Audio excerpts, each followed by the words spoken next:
2, 1, boost ignition, and liftoff, and all systems are go. Welcome to the Lesbo and The Bean universe. Lesbo and The Bean. LaTB, LaTB, where mixed martial arts and the UFC get silly. Big silly. Buckle up and move your tray tables to their upright position. And please, somebody shut that baby up. It's time for Lesbo and The Bean.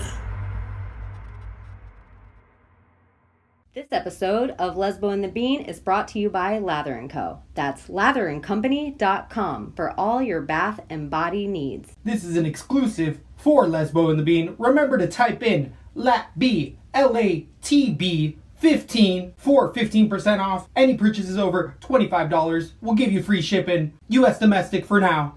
Wait till later. That's a really good deal for Lesbo and The Bean. So once again, that's latherandcompany.com for all your organic, cruelty-free bath and body needs. And on to the show. Welcome back. Episode 189. Man, the O2 Arena really showed out. Going back to London, having a hell of a headlining event.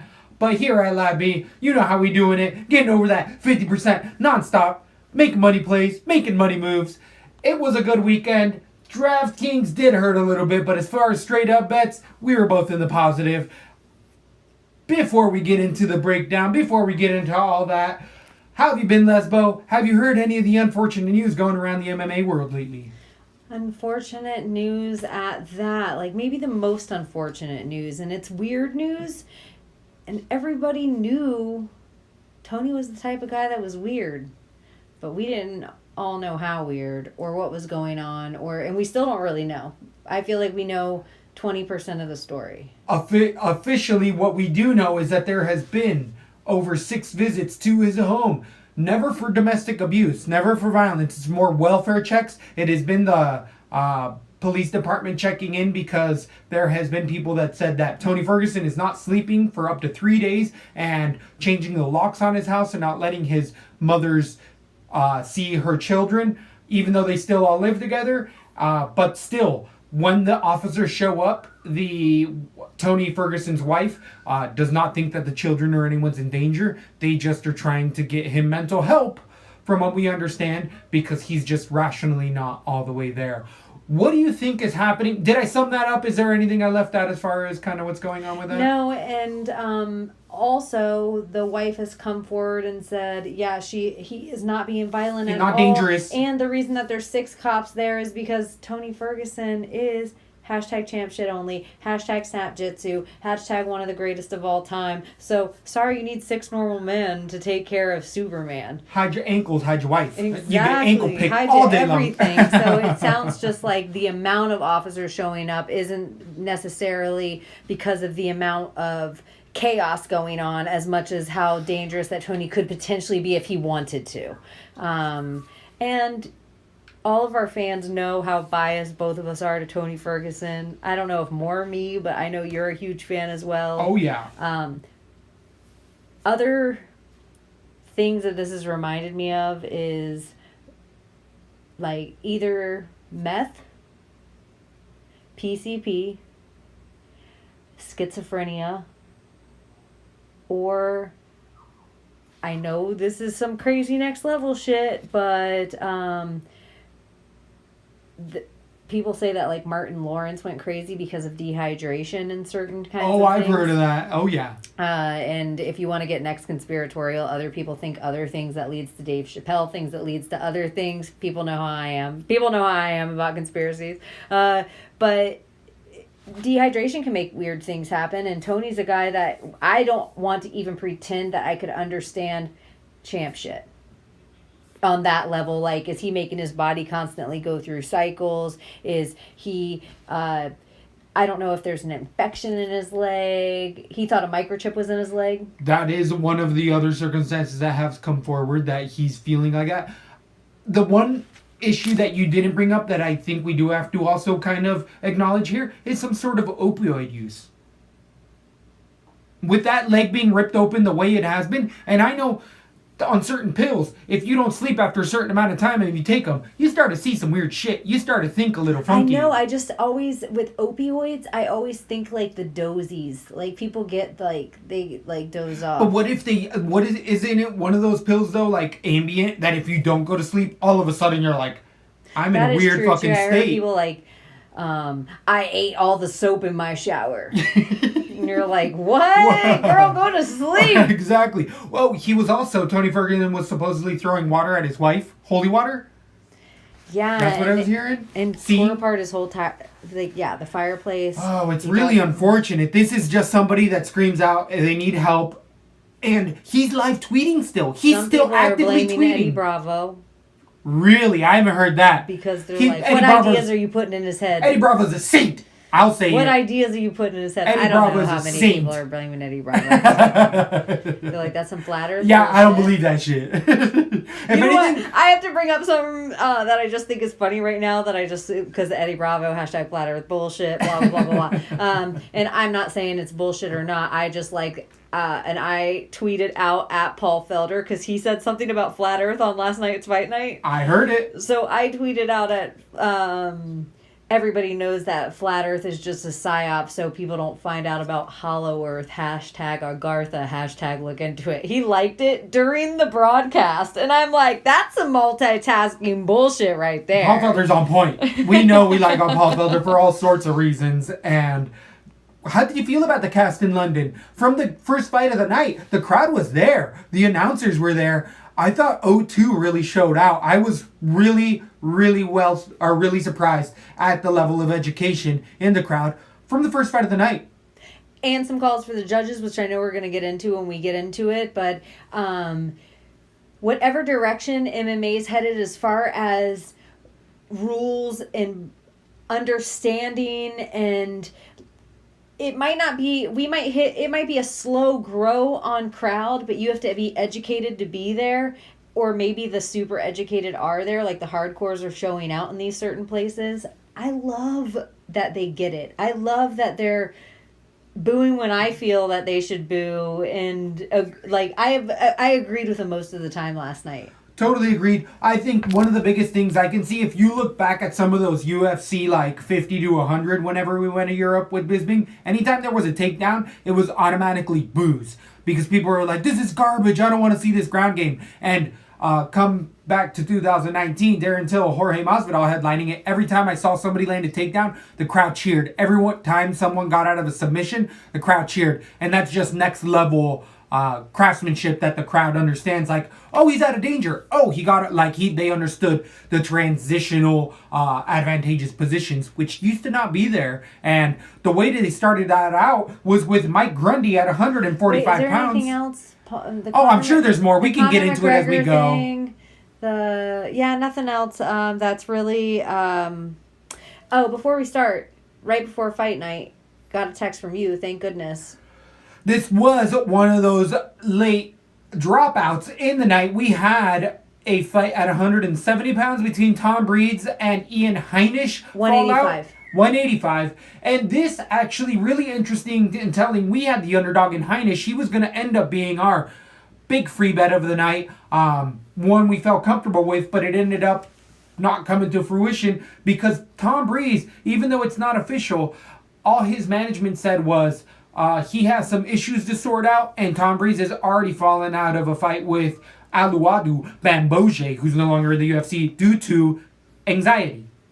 And I wanted to hate on him a little bit, but then when I looked back at the fight, I'm like, you know what? Maybe all the signs are there that he step away from this one. Because it was a bout that was canceled 3 times before that or something. So I kind of was like, I wanted to hate because it messed with our underdog a little bit. And it was going to be the unveiling of our new underdog and stuff. But hey, if it ain't meant to be, it ain't meant to be. True. I don't like to push things because when it's meant to be, it's usually a little easier to. But I think it also was a testament as to Tom Breeze being like, I'm going to go take a Linnell out here. Like, we were going to win that underdog bet. Heinisch was going to come in and roll. He knew. He listened to Lesbo and The Bean and was like, oh, how dare you. But again, we have seen it twice now with Breeze. And all due respect, I'm not bagging on him, but it's one of those things. Everyone's anxious. Absolutely everyone. And sometimes you got to go in there, do your job, and not puke. And he wasn't able to not do that. So it's just one of those things, as you're saying, just like when you started talking about that retirement, even inkling with Duffy, which we should have because I said that, and it's one of those things that Tom Breeze, hopefully you could be a coach or do something else, but the writing's on the wall. I'm not trying to bash you, but it ain't going to get easier. You've won enough fights. Dan Kelly, scary fight, yes or no? Dan Kelly doesn't fight in the UFC anymore. But it's not a scary fight. Like, if you're an up-and-comer young guy, if you see Dan Kelly, you're not going to be worried about him. You're like, well, he can get me to the ground, but he's not going to knock me out, and he's not going to break my arm. Like, I'll tap before then. Heinisch? Different story. Like, if I was coming off, yeah. If someone gave me a chance between Heinisch and Dan Kelly, I'd take that Dan Kelly fight, get through it, but all of a sudden I have Heinisch or somebody of that caliber in front of me, and I'm like, ooh. What ouchie. about Tom Breeze on some juice in a different organization? He could have been on the juice here. But yeah, at another organization, I just feel like once you start to allow that to not have you fight at all for ever the reason, you need to step away and start to assess other career some goals. sports psychology minimum. Bare minimum. Bare minimum. Bare minimum. And then you have to openly talk about how your sports psychology got you back on I track. thought that was going to be a good fight. It was disappointing. Fuck yeah, that was going to be a good fight. That was going to be exciting. But I do like what you're saying. Like, your head has to be, you got to be all in. 100%. You got to be all in. If it'll keep you honest. That UFC, it keeps you real honest. If you're not all the way there, it'll show every time. 100%. So again, at 100, unless you're John Jones and coked up and had. But even then, his biggest attribute is showing up. The night before, yeah, I said it. But even then, his biggest attribute has always been showing up. Even when he rockstar and broke pregnant ladies' arms, like he still showed up and was able to have fight of the year. So, at 145 pounds, somebody who showed up really well, Mike Grundy, being a huge underdog, came through, actually having the line really get tight towards the end. I think he only closed at a plus 120 by the end of it. So a lot of money coming in on the British wrestler. The Commonwealth bronze medalist really showed his striking to a level that I had never seen. I watched this guy's tape. He threw an overhand right into a single leg takedown, going into it and really used his grind and get out of it. But against Naramati, Nad didn't have an answer for that jab. That 1-2 left right was landing at will. Grundy's wrestling showed a little bit in there, but really it was his striking. I don't think anybody, not one better I saw, thought that Mike Grundy's striking was going to be able to be the difference maker in that. And we got a contender at 145 pounds. Grundy doing that to anybody because he got clipped in that fight. Nad, 8 shots, gave him right back. They both were hurt, but eventually Nad wasn't taking it well. Little bit of an early stoppage, though. I do feel like it was a lot of that damage Elkins type of a fight in there. I agree, a tad early. Tad early because Naramani, even though he was hurt and wobbly, he had both fists up and was looking. And he blocked a lot of the shots. Exactly. He was doing everything right. He blocked him in the front so he didn't take 2 elbows, and he blocked the sides so he didn't take a lot of punches. Yes, he was hurt. Yes, there was a moment he wasn't fighting back and going backward, but we've learned that that's a fighting, that like, he was doing Jackson Wing shit, and you just stopped the fight. 100%. 100%. There was still time to be had, but again, Grundy was winning that bout. So Grundy looked great everywhere. Unbelievable. And I like that you said he was a contender because I thought he looked real dangerous at the 145 division. He looked real big in there and his hands looked good, and I thought he was going to be more dangerous in the clinch, and it didn't even need to get there. He was dangerous in the clinch too. He was better everywhere. In this fight, and I loved that I used the LaTB rule and I stayed far away from it, so I didn't mind the L for me, and it was an enjoyable fight to watch him win. So that's always good when that happens. Totally agree. I wish I would have picked him more. I didn't have Oh, you know what? I did have Naramani only because the short cancellation of the fight made me shuffle around shit, and it made me. I think you're absolutely right decisions. there because I was playing on like 80% Heinisch. I agree. So I all of agree. a sudden, I had like 18 cards that I had to find, and the person was Naramani, and a couple other, but I feel like I switched it. Naramani was one of those default guys that I went to thinking... Well, you were like, oh, I had this amount of money left and the odds were so high, your brain's not thinking, so you just start going with the fan favorites of, oh, I have 10,100 left, I might as well get him for 9,200 or him for 9,000 or him for... So you just start going with it's kind of bullshit when that happens. I was actually in the grocery store parking lot getting my final, get my little IPAs, that Sweetwater, what is it, Sweetwater G13? G13 that CBD. That is the shit right and now, the 420. If you are an IPA fan, it is one of the better IPA. It's in the top 5. It's in top 5 bullshit. But yeah, I was in the grocery store to check to see if they got any extra put in or something because they ran out the night before, and all of a sudden I had all my cards. I didn't go heavy in the paint, but it didn't matter because it was the first night on DraftKings that it did not work out great in a bit. Gotta be honest. Points weren't that. It wasn't a big loser on my Tapology. Right. It just, I did not play smart. I did not play right. And there's somebody that I'm not blaming on you at all because I actually had it going to decision and I thought it was going to be a good person to pick, but that went heavy. And I will remember when we get there, but there's somebody I went heavy in that really cost me going heavy in. Sure, there was a couple people in there as well. Again, just to be honest, I as well on DraftKings, I think I played around 20 lineups and I only won 50 cents back. So whatever that tells you. Yeah, you won. I had one card cash out, but again, I did have those. But I feel like what really happened was I was heavy on Heinisch. And all of a sudden, I had to switch a bunch of lineups. Me too. I was 90% of my cards had him on. I was 85% of those because we needed those underdogs as well to come through. So Grundy wasn't one of those. I still like both of these guys moving forward. I like what I saw even from Nat. I think he can beat a lot of other tough guys in there. I'm just saying Grundy looked all sorts of slick in there. Also being Darren Till's number 1 striking and training partner. I don't know what that does for you by the end of the night. But Grundy, again, looking Grundy all sorts might have been good. able to beat Darren Till. I think that's why Darren Till was a little compromised. He's the far smaller dude, and he just comes in there and rips. Definitely. I'm not fond of Nad going forward, and it actually makes me just a teeny bit hesitant on Grundy, only because I was like, ooh, Nad went out there and looked all his age. True. All of a sudden I was like, whoa, homie, what is going on? And he looked like he had a Russian birth certificate. 100% truth. He did look a little more aged out of the two. On to 125 pounds, we had Molly Meatball McCann come in and defeat Priscilla Cachoeira.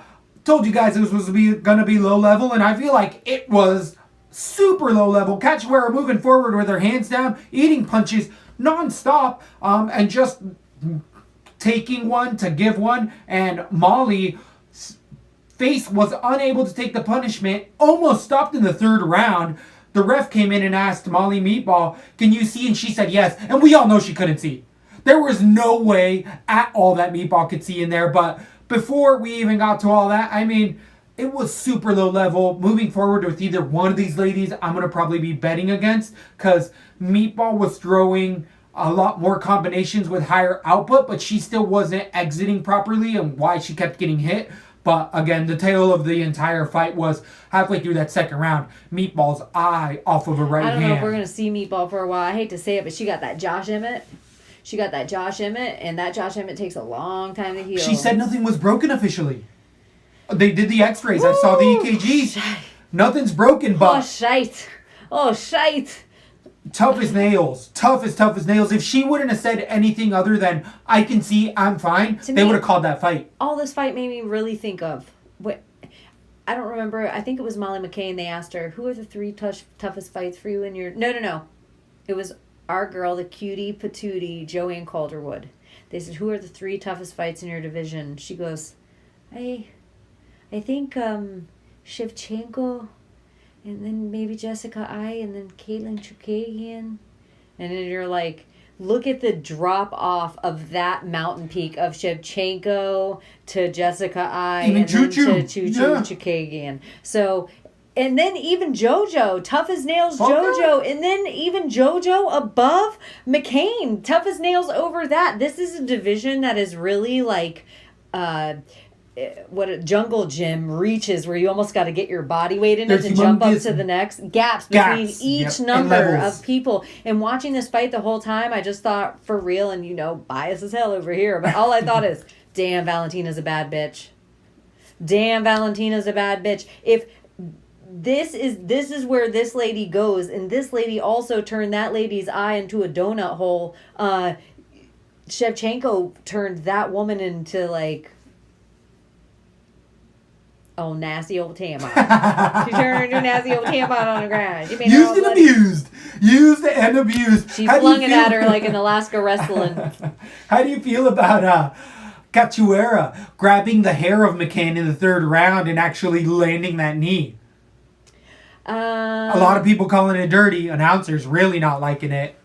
It is a little dirty. Little but dirty. It's dirty, but the only thing I'm saying but about in the third round, that's primal. You're going primal. You're fighting for your She life. knows she's losing. It's wrong. You're losing the fight. It should cost you a point, which we'll talk about again when we get to that. 100%. I want points to start being taken. You want the sport to clean up? Start taking points for shit like that. I right agree away. 1,000,000%. And I actually got to say, we were talking about the judges a little bit. We should have made it more of that because the judges tonight and the refs were garbage trash shit. They were dumpster fire. I felt like the refs were bad. I thought Because you could have taken a point in this immediately with this. but this is where we're getting spoiled. To me, I want to say they're good because we never fucking see points taken, and tonight they actually took one right, like for the fence grab. I'm going to disagree with that when we get there because I can show 20 seconds of more fence grab before it I know finally there's more happened. fence grab, but we never see points taken. At Even if all. guys do it the entire fight, we never, Right. ever see it. I want to start seeing it more and more and more. I want to see it right away. You know what your warning is? Right before you walk into the ring, being a UFC fighter, Which is what you they can't grab say. fences. I agree. All the I refs agree go with into you. every corner and I was say- just so happy I finally saw it, and for all intents and purposes, it was super quick into the fight that we saw it. That I'm like, that I want it. That hair grab. Point right away. 100 that's sorry, what I'm that was so saying. loud. I agree I with agree. you, but I think we're getting there. Like you Right. and I are to a point because we're like nerds, and I think most hardcores would agree. If you listen into this, Yeah, you're paying attention. Yeah, so I also think that I don't know. I was just excited to see it, but well, yeah, we'll talk about the other bad calls when we get there. Definitely. So moving forward, how do you feel with either one of these ladies? Because I don't like either one. It's that 125. I think Madeline McCain can beat some women in the division. Molly McCain? Or Molly McCain. Oh shit. That documentary's got y'all That's that twisted. documentary on Got y'all Netflix. twisted. Molly McCain, she I think she can beat some women in the 125 division. It's not the men's 155. It's the women's 125. I don't think it's as dense of a swamp, and maybe Molly McCain can do some damage there, and I might like her as an underdog going forward. As far as Cachoeira, who would you fight again? Exactly.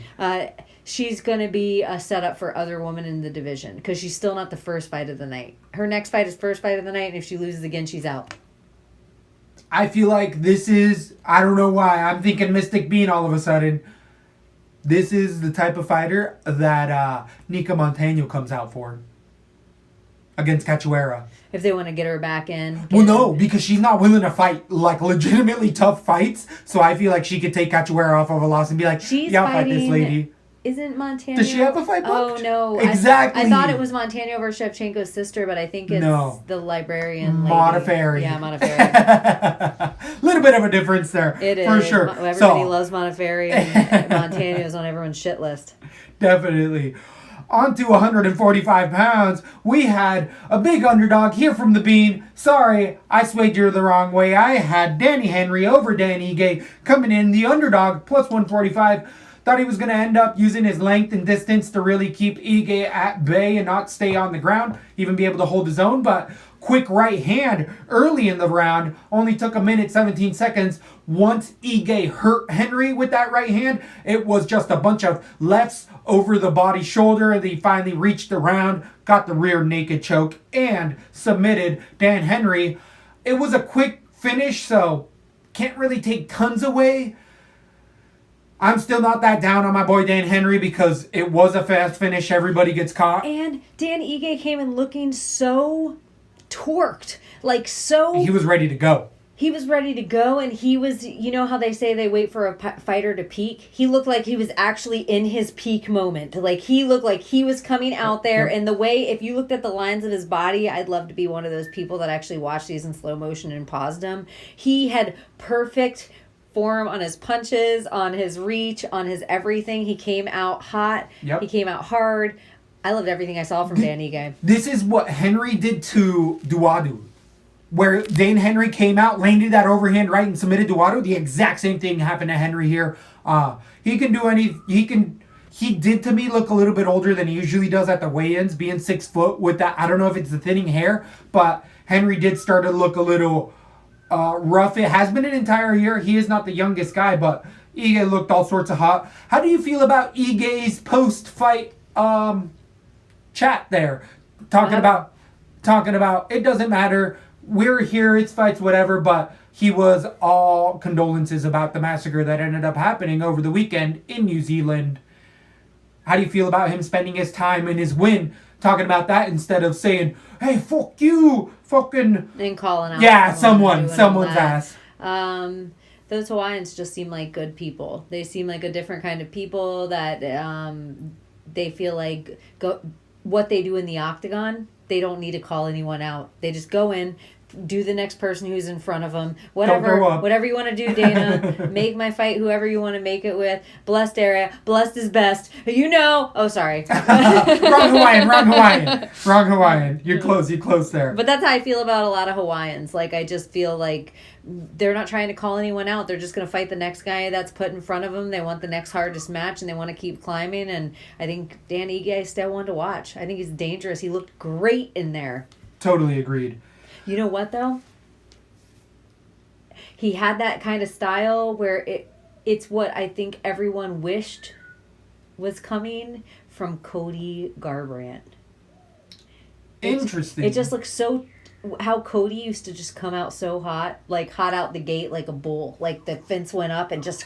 Yep, million miles an hour. He reminded me of that. It was like a throwback to that Cody Garbrandt who like the glory days of Garbrandt, and they were just shorter, like a hot little fire.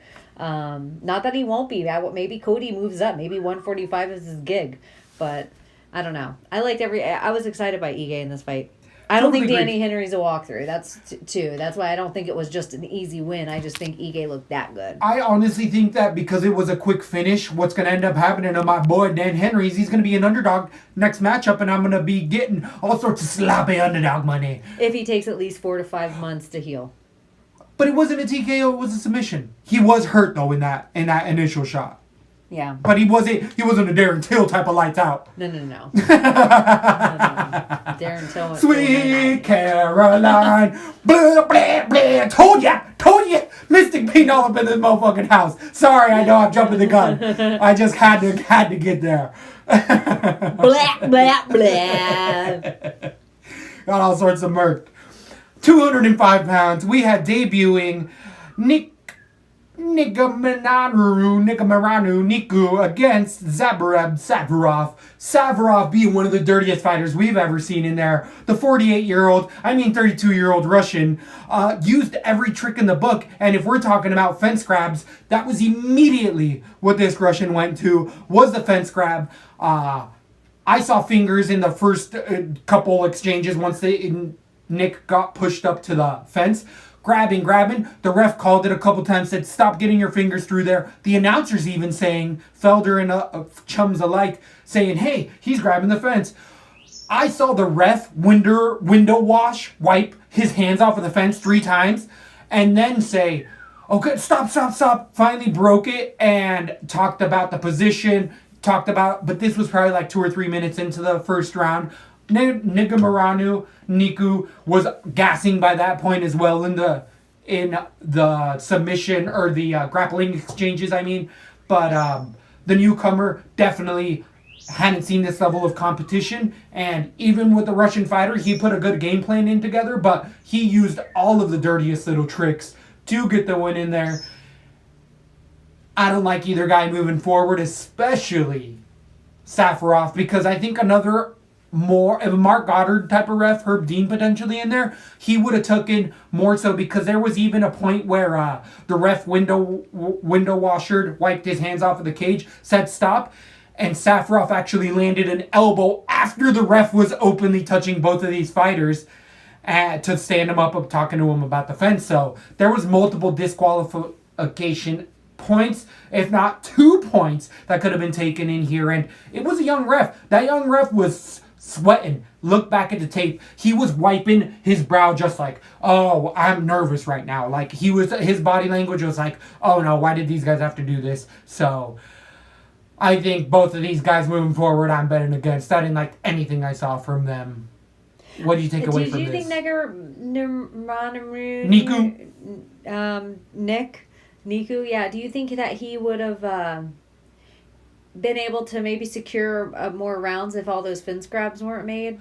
I think that he could have potentially even transitioned or got up to a scramble and got to his feet a lot earlier, because there was multiple times where off of his back he was bridging and threading the needle properly, but what was holding them in place was that he was holding and pushing his hips down. Safarov was, which if his hand wasn't in the cage, he'd have to defend differently by switching his hips over and having a scramble. So I think that fence grab totally locked in more than one time. That happened like 5 or 6 times in that fight. And don't you think that if somebody grabs a fence and you're going for the takedown, they stop the takedown, you always say that, like, that depletes your cardio like no 1,000,000%. It, like, totally breaks it. And Niku, he took the fight on short notice.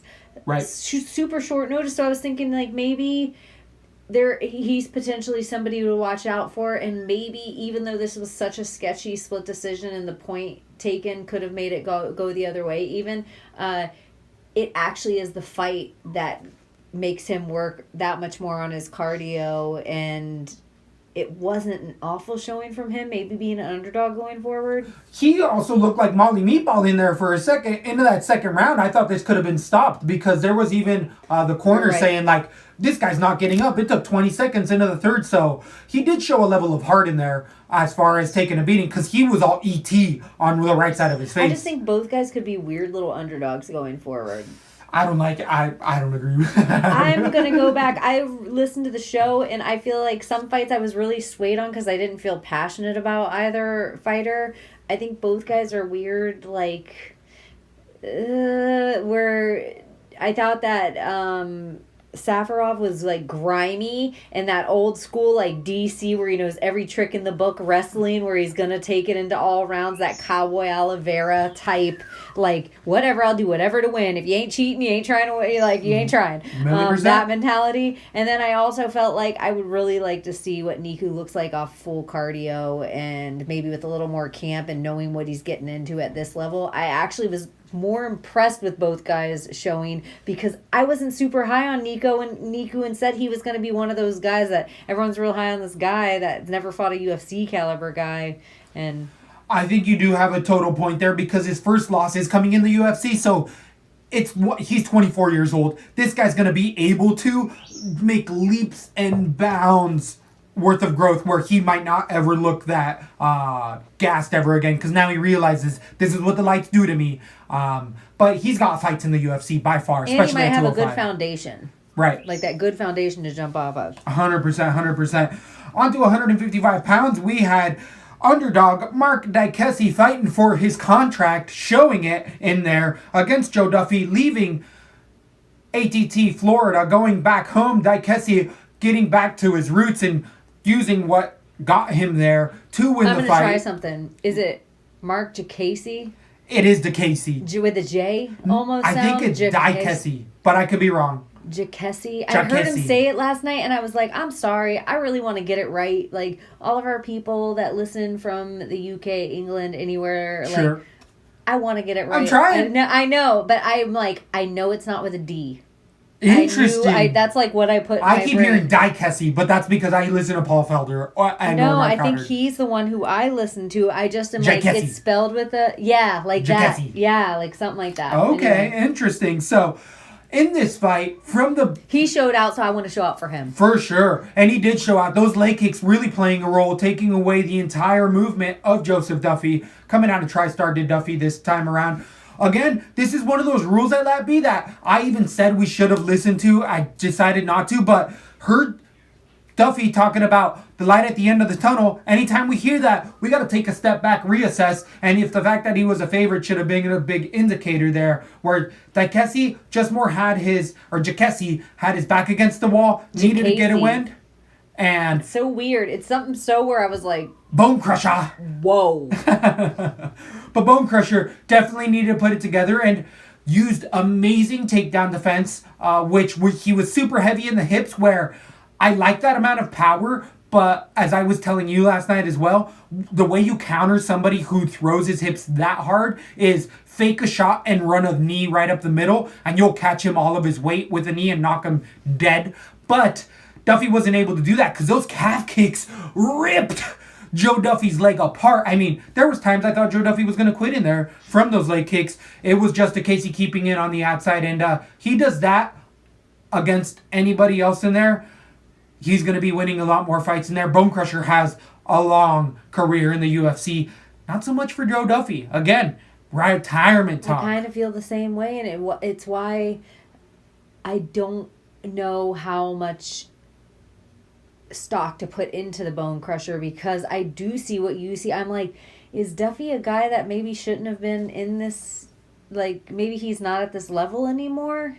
Like, It just looked off. It didn't look old school Joe Duffy to me. Agreed. And I also just don't know if MMA is taking this form of, it's just moving away from the level of guy that Joe Duffy was even at his peak. Right. Watching him in there against Jacassi, try it. And one of these ones is going to be right. Somebody's going to listen to me. They did it at 2 minutes and 22 seconds when they started talking about this. I don't think it was an awful fight. I'm glad he's on a win. I hope they don't get rid of the Bone Crusher. They're not going to. No win, way. hopefully. I think he's good for the area. I think he's exciting fighter. How do you feel about his post-fight where he was crying in the corner, couldn't even talk? I don't care, man. I needed this win. I can't imagine. He did. We said it. He was his hard peaks of fights. Yeah. It was not an easy fight. I like when the guys put their, they put Heart and everything soul. into this. That's all we ask here at LaTB. We're just like, if you put your heart and soul and mind into this game, we're going to be backing you from all of it. And I guess he proved it here in not an easy fight whatsoever. Even though we're saying Joe Duffy might be done, Joe Duffy beats a lot of other people in there. And yeah, both guys maybe beat guys go forward. Definitely. But yeah, I'm going to be way more hesitant on Duffy moving forward from this one. On to 145 pounds, we had Arnold Almighty Allen coming in against Jordan Rinaldi in a 3-round decision. Go ahead. I felt like Joe Duffy's jiu-jitsu just wasn't the jiu-jitsu now, the level of jiu-jitsu that's evolved to now. Yes. Yeah. I felt like we're almost spoiled at the level it's evolved to. That what Joe Duffy's working with just... It was good back in 2010. Yes. 100%. The game is evolving so fast. I can't believe the human body can do what it can do and what it's capable of now. And I know the GOATs, and there's still GOATs that can easily be argued that are people that can keep up with these young kids. But I just can't even fathom like a GSP Usman. Like, do you even want to see a GSP? Like, maybe, and I know this is nuts to even think about, maybe potentially be just embarrassed by a guy like Usman. And I know that's not jiu-jitsu, but I just think there's something happening to the game that's just taking it. For which fighter against Usman? GSP. Yeah, I don't think GSP would call that fight out. If GSP's coming back, it's for a Connor. It's for a very specific matchup. It's for big money. Big money, but a very unique matchup, just as Bisping.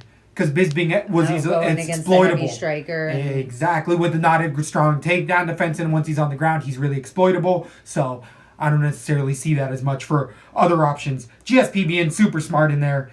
Anything left with those guys in Duffy and Jacassi at 145 pounds. Again, a decision for AAA in there against Rinaldi. I mean, AAA, the TriStar disciple, came out, used his range all sorts of well, wrestling in reverse, kept it where he wanted to, and I think Rinaldi's better than a lot of people think, and I think Arnold Allen is better, and they kind of stalemated here, and they didn't really show out. It was a tough fight, but there was nothing that I really grabbed from either one of them. They both had solid takedown defense, solid takedowns, and it was a real chess game in there, but I think both of these guys against other opponents would look a lot better, so I like them both moving forward, but there's nothing that I really remembered in this fight that I want to go too deep into other than I like them both.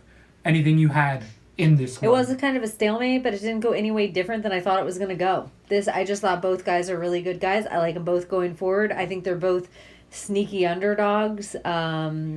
I think they're both match dependent. I think they're both going to put in a grimy fight, and I put them in the same category that I like to call if I have a filing cabinet and I want to pull out a certain type of fighter, they both go into the same category called my Canadian gangster, that I pull out these guys that are grimy. They're never going to get tons of points. Every fourth or fifth fight, they're going to have a finish, but other than that, they're just there to work, and they're always going to be solid. They're always going to be a guy you want on your team. Right. I totally agree. The only thing that I would have to disagree with is that I don't think they're both going to be underdogs. AAA, with the amount of high 4-5 fight winning streak, I feel like he's going to be a big favorite, where Ronaldo will be this underdog off of a loss, and he's going to be the guy we're going to be able to make more money in the long run. I just think this division is dense, and AAA is about to crawl into big name guys that the names are so big that he's about to crawl in against. I think he's going to be sneaky underdog with certain names. That makes sense. I like the clarification. Yeah, there. he's just about to jump into the new echelon Next of tier. UFC fighters. Yes. For sure. Anything left Where with Rinaldi, I like what you're saying too. No one's even going to remember Rinaldi, and he's going to be a guy that you're like, this guy's a slayer, a worker. He's there. He has all his tools. He has his hard hat on. He did work. He's there to work and not throw up. He's there first. He leaves last. He's there to work.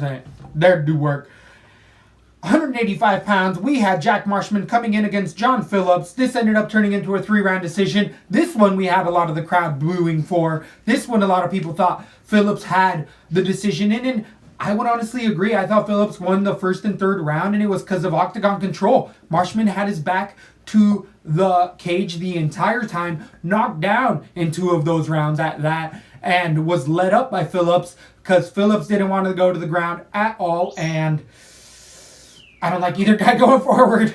I don't like either guy at all. I do think that this was a robbery. Even though I came out on top because I had Marshman in this bet, I don't think Marshman won this fight. I feel like I would have had John Phillips on air, but you were like, no, he's the worst. And because of how bad, he was like your anti-guy of the night, John Phillips, I was like, I thought he looked great out there. Better than I blew him up, for sure. Much I thought he was going to look. And I just was like, ooh, I don't know either of these guys well enough to be that hardy on a pick. But Marshman, I don't like anything I see. He didn't even look like any Marshman I had ever seen in there. He looked like he'd given up. Like he was just there by name and name alone, by being a guy like, here, let's get every guy from Wales in here. But Phillips looked like he put it all in there. He came with everything he had, and it showed. He looked like maybe he trained harder or he took it more seriously or something, but he just looked a little better than Marshman everywhere. I also feel like he won the fight. It's a shame that they gave it to Marshman, maybe at a name alone. But, yeah, I don't know how I feel about either guy going forward. You know what, though? I have to give them credit. For the weight that they are, I think they're both 185ers. Yep. I was surprised at how much they were both still throwing at the end. I was actually surprised. What I was surprised is that how both of these guys had love handles to me. Yeah, neither of them had great bodies. That's maybe why I was even more surprised that they were still throwing at the end. I was like, the third round, they both still had like keeping their feet up off the canvas, throwing some punches still. I thought it was going to be a lot worse. I thought it was going to be a worse. Ugh. It was pretty bad. I really didn't expose myself too much. I did have Marshman's out of the 2, so he didn't. But you probably wouldn't have had him anywhere if that fight didn't fall out. You don't have to keep bringing it up. I'm sorry. So moving forward, again, both of those guys, don't bet on. It's not going to work out well for you at all. At 170 pounds, we had Claudio Silva come in against Danny Roberts and submit him in round number 3. Again, this was one of those, the same ref that was messing up all the fence grabs messed up this fight, saying there was a verbal tap in that 3rd round. Claudio Silva, to me, ended up losing, if not being close in those first 2 rounds. It was really Danny Roberts hurting Silva. Once they got to the ground, it was Danny Roberts defending the submission where it was tight, but Roberts was doing all of the right things. But I feel like this was also dead on with our breakdown where I'm like, Danny Roberts doesn't have as good a fight IQ as Edwards. They always fight together. Like, Roberts is just the lesser version and just always has a prolapse in judgment and it screws him at the last second. I didn't hear the verbal tap in the third round. I don't necessarily think that Silva won, but he was on my cards. I did have Silva winning, so I can't be that mad. But I don't think Roberts shouldn't be released from the UFC here. I think he is on a 3 or 4 fight losing streak, but this is one of the times Dana looks at it and is like, all right, man, we'll give you another fight, because he was hurting Silva in there a lot in the night, and I don't like Silva moving forward. I don't like Danny Roberts moving forward, but I don't think Danny Roberts should have lost that fight. I thought he was going to cruise to a 3-round decision, honestly. What happened in this fight for you? I thought Danny Roberts looked better everywhere in this fight, and I'm kind of over this style of Brazilian fighting where it's just like, I'm going to go in for this really lazy takedown, and I might be a submission ace, but my takedown's so shitty, and the amount of damage I take to even try to get there, it's becoming lower and lower chance that it's going to pay off. Like most of the UFC fighters, it's almost becoming UFC 101 that you have to get through. If you can get through the Brazilian takedown and just stay up, you're fine. Mm-hmm. And it's just like a really weak, whereas I would say to the Brazilian fighters is, hey, you guys are submission experts. Maybe pull in some great American wrestler or Russian wrestler or Greco wrestler, pull them down. Ben Askren, pull Ben Askren to Novignao and let him teach you how to go in for takedowns and mix the style, because if your takedown becomes stronger, I just feel like we're seeing this over and over again. I just say watch Damian Maia, because that's what Damian Maia did. And he found out how to take people down. Yeah, single to a double to a single. That's all you got to keep doing. It's called chain wrestling. But yeah, I totally agree.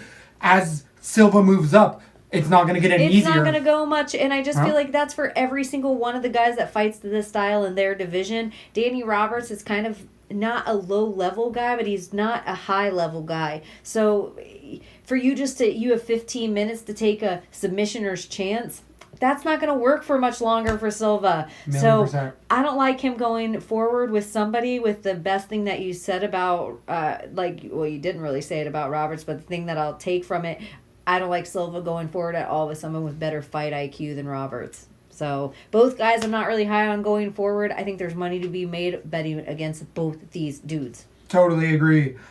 At 135 pounds, we had Nathaniel Wood coming in and defeating Jose Quinones. Round number 2, submission, rear naked choke. The first round on the feet, both guys were tagging each other. I thought Quinones looked good, but a little more of the power was obviously going to Wood. Wood's head movement, he keeps his head straight up, but he has the better exchanges on the exits. So even though he gets clipped with a left or a right every once in a while in there, still on the exit, Nathaniel Wood throws the better exiting shot. So it was catching Quinones much more. Quinones was getting wobbled, but once it went to the ground, Wood just showed a much, much heavier ground game. Ended up really dominating on the ground. Quinones, he looked like a fish full of bear. I mean, it was, what was Wood? Where was he going to pass to next? Quinones was fighting it well, but it looked like it was only a matter of time. I still think Quinones beats a lot of other people in there, because Wood is one of these guys that starting to look like he has one of those top 15, top 10 shots at it. A lot of people have been talking for a while on him, and he finally needed one of these profile matchups, and a 4-fight winning streak for Quinones coming in wasn't something to scoff at. I like both of these guys moving forward. I think they still have wins. Give me either one. What did you take away from this fight? I agree. I like both guys everywhere. I think both guys are great. I think Wood is going to be a hype train going forward, and he could be in a dangerous place going in with a guy with slightly more power, whereas Quinones is going to be an underdog going forward, and he's going to sneak his way through. He's a real dangerous guy, and I think he's going to fix whatever problems got him submitted in this fight. Otherwise, I thought he looked okay everywhere for the odds. For the odds, he looked better than the odds. So, I like both guys going forward as well. 205 pounds, we had a premier profile fight with Dominic Reyes coming against... These next 3 fights will make their matches for going forward. Oh, because for I sure. think they're like all guys we're talking about, and They're up so in the top interested. contenders. Yeah.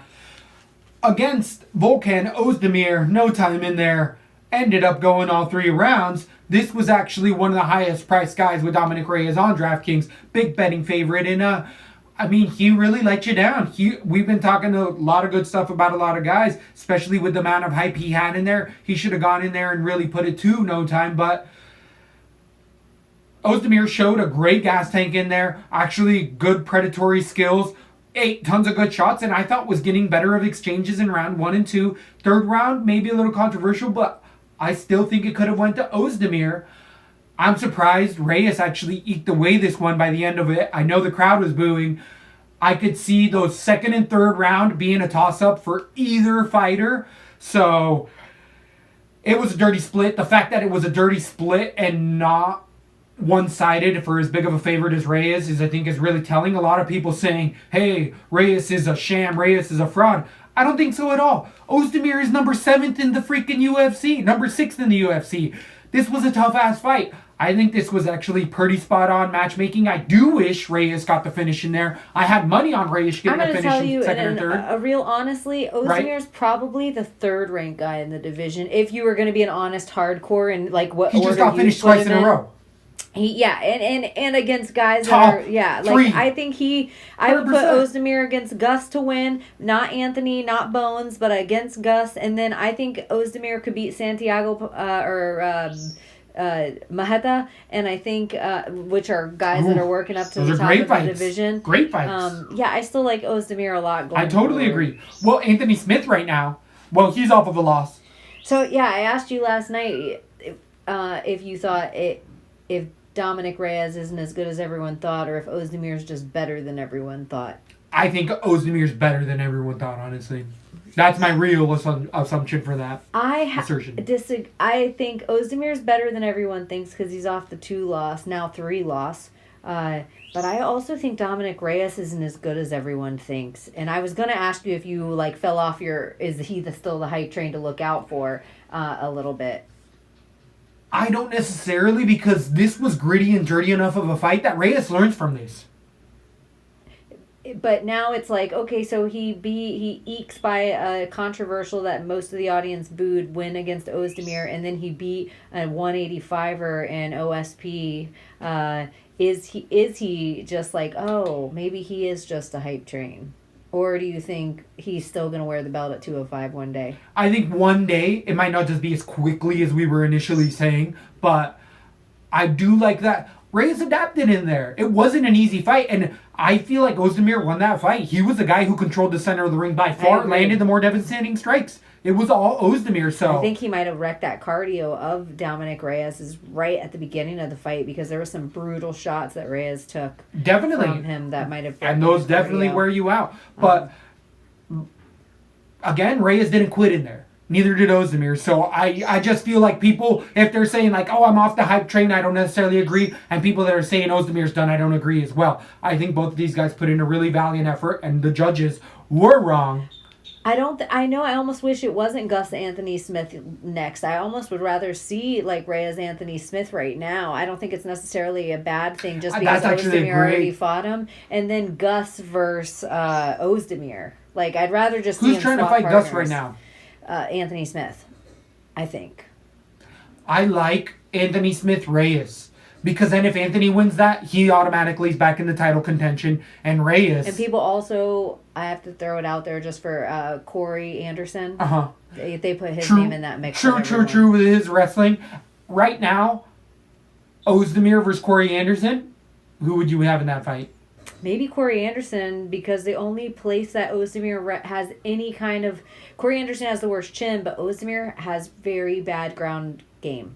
Anthony Smith wrecked him on the ground, and Anthony Smith got wrecked by John Jones. So this was also one of those interesting things where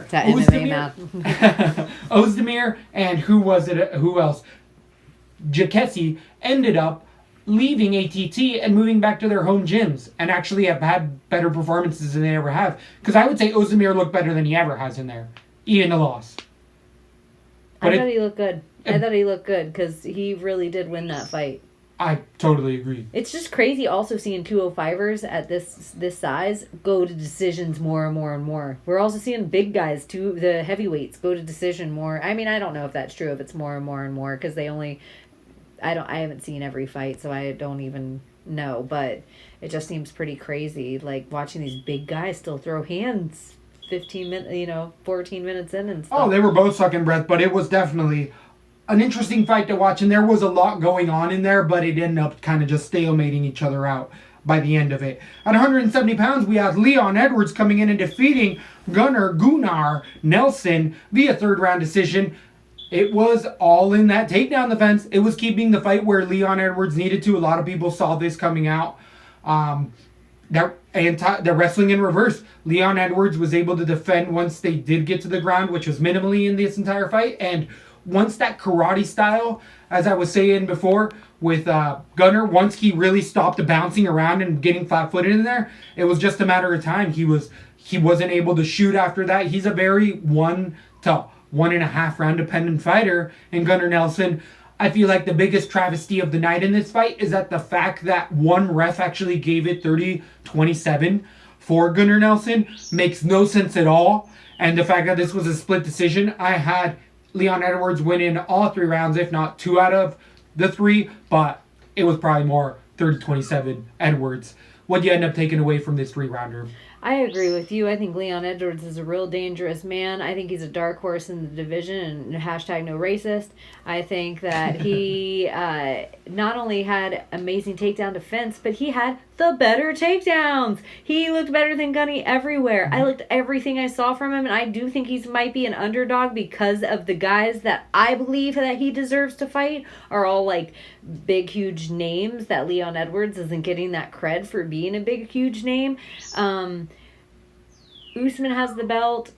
Like, we've talked about guys that could be, like, Leon Edwards could be my guy that I'm like, he is sneaky at the 170. 100%. I just really loved everything I saw from him, and I actually think the guy that he may end up fighting next is just because of the hype they built after the show, and I don't know what else I have to say about this fight. Gunny's a big enough name to fight some big things going forward. I never think he's going to go for a belt at this weight class. I don't know if any weight class at this point, but I still think Gunnar Nelson's an exciting fighter. But Leon Edwards. Would you call Gunnar Nelson a gatekeeper? Yeah, he has that ground game that you have to get past that strength and ground and persona to get to this next echelon of guy. Yeah, and if you beat Gunny, then it's like, oh, he beat Gunnar Nelson. That was definitely a tough fight. It's a good name to get on the resume if you can get that W. Definitely, but there Leon is... Edwards, great everywhere. I think this was the only question, and he, not only did he have the better ground, and not only the defense, and not only the striking, and also the way better cardio, way better. You said that, you pointed out the lack of Gunny's cardio, but I also think that how great Leon still looked all the way into the end of the fight. Which transformed after that Usman fight when he got out cardioed. And he was like, oh, this is what I need to do. And he's not since done that. I mean, the most devastating shots that Leon Edwards ate in that entire fight was in the back room. He ate a 3-piece with a soda from Jorge Masvidal in the interview. That was by far the most devastating strikes that Leon Edwards ate the entire night. And, man... But, oddly enough, not the most devastating strike that Masvidal threw that night. Very, very true. That left hand was landing. Hashtag game bread. Game bread. Told you. Trust the process. Here at LaTB, we told you gotta trust Usman. He was our guy that we backed. But before we backed Usman, we said Masvidal. Before Shevchenko, maybe it was game bread. It was game bread. Was originally it. But now he's putting it all together. Took a year off, ended up having a little Survivor Island show, getting back and trying to do what he needs to do to get a title run, and that's exactly what he needed to do, was get through not only there until in a decision, but an actual finish.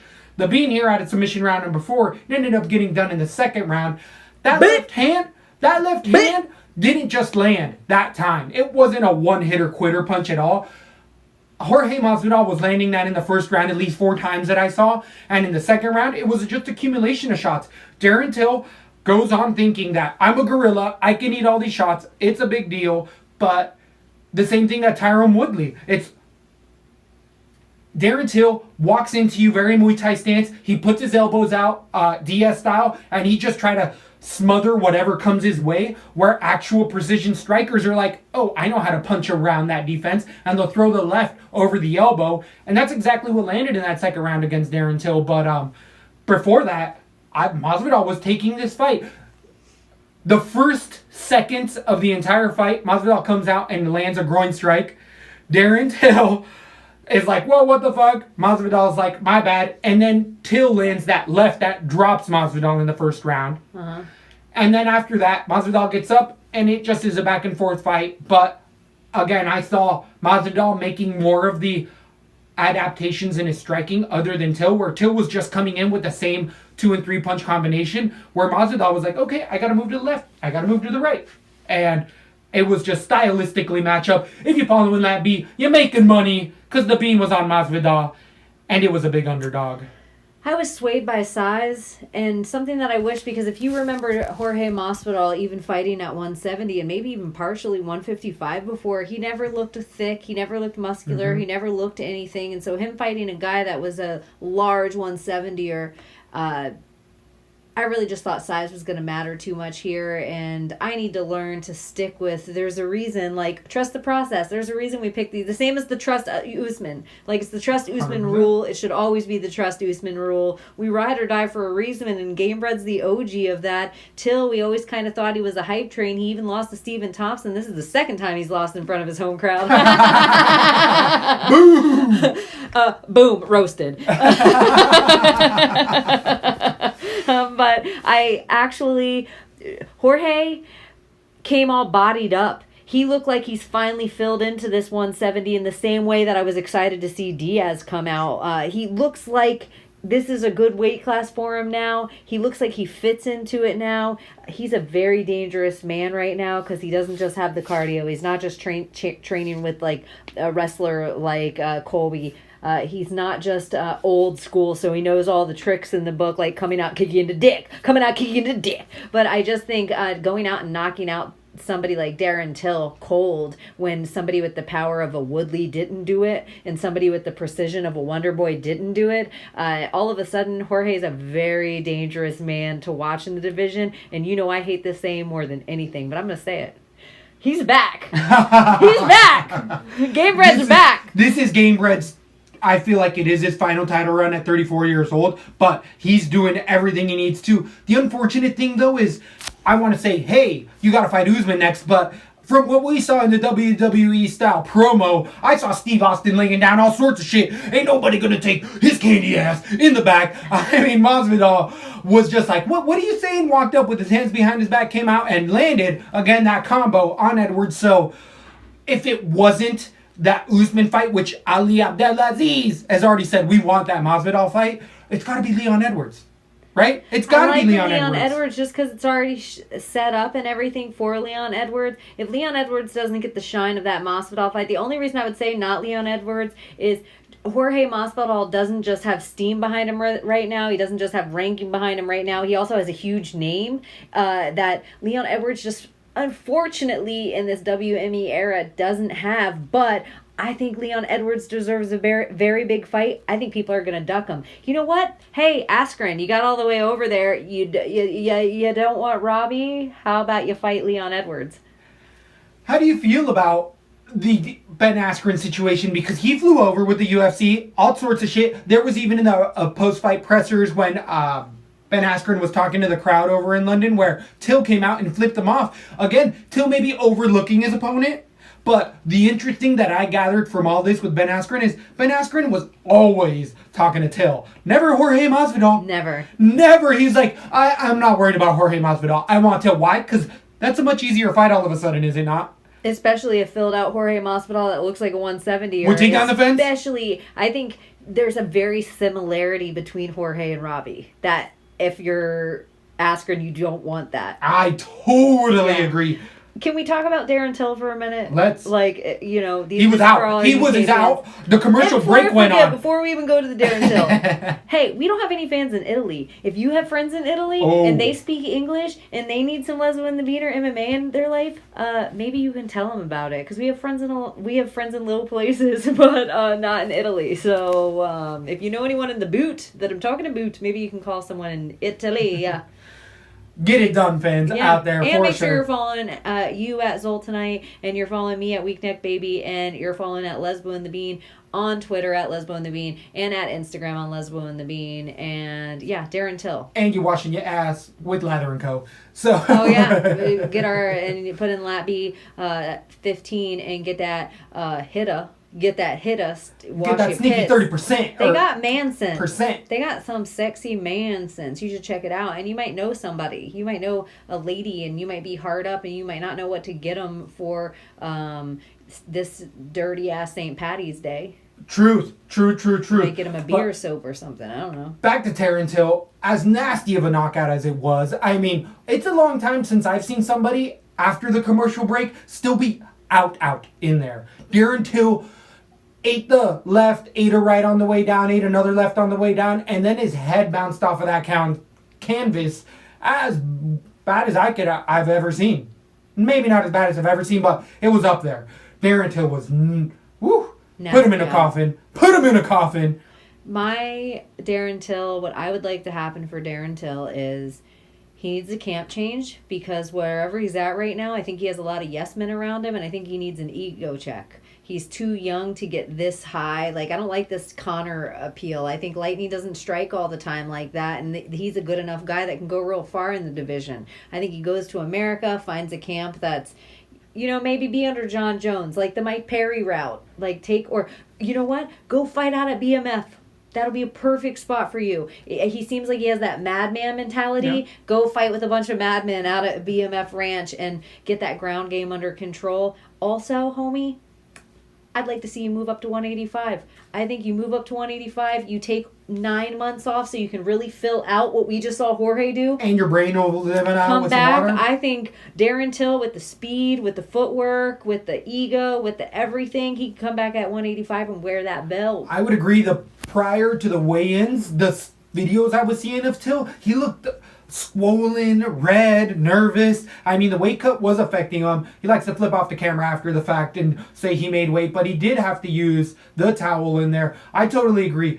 Moving up to 85 will be, in retrospect, the best choice he ever made in his fight career, but being as hard-headed as he is, he might want to keep proving at 70. Don't Luke Rockhold yourself, dude. Totally agree. Don't Luke Rockhold yourself. Totally agree. If you listen in Darren Till, move up. But if not, I got a match for him at 170 pounds. Okay. Santiago Ponzinibbio, 170 pounds. Oh, that ain't good for him. I think he ends up just on the canvas that we just saw. That's exactly what happens again. And I feel like if it's that clean to see, there isn't too many people at the top of the 170. That's what I'm saying. And Ponzinibbio needs that as well. No, you know what I think the fight is for him at 170? Mike Perry. They've sparred. They said they would meet one day. I think they're both on that weird kind of streak. Like that. They both have big enough names. They both have fun egos. I think that shit will get rowdy. I think they can sell a card. I think they can bring hype to it. If he fights anyone else at 170, it has, like, stand and strike, get naughty, get crazy if you're gonna do it. But otherwise, I think take the long haul, dude. Take some time off. You're so young. That was a brute skis. Unbelievable, brutal knockout. So, hell of a fight night we had. We got it rolling into the next weekend. We got another fight card right on the tail of this one. You know how we do. We're going to end up breaking that down. We got a weird. I just talking about Masvidal. He's almost a guy that you could almost take and drop right in between the middle of this weird headline fight for UFC Nashville and Stephen Thompson versus Anthony Showtime Pettis. At 170 pounds. Weird one. There's some sneaky good fights in there. Also, the card for UFC Fort Lauderdale is getting all sorts of stacked. And so is Atlanta, Georgia. That Atlanta card is fucking jet. I almost, like, if I were in the next, if for full time we did Lesbo and The Bean. For sure. I'd be in Atlanta over down south, but I'm excited. It's almost down south, and the Fort Lauderdale region is turning into a big boy card. It's almost turning into it. But we got our tickets. Cowboys on it. We got it. Cowboy Olivera. Fans, if we got any fans in the Fort Lauderdale area, we're going to be out showing up in person watching them fights. We got tickets before they sell out. Yeah, we got our tickets. We're done. We got our room. Check. We're going to go a little further south because then we're going to be at the Windward Walls and we're going to be having you guys shout out at us and all that stuff, and all of it will be coming forward because we got the best fans. I'm really excited. I love you guys and I appreciate that you're listening, and that's all I got to say about that. Lesbo and The Bean! Thanks for listening to LaTB. For all things Lesbo and The Bean, head over to lesboandthebean.com or follow us on Instagram, Facebook, and Twitter.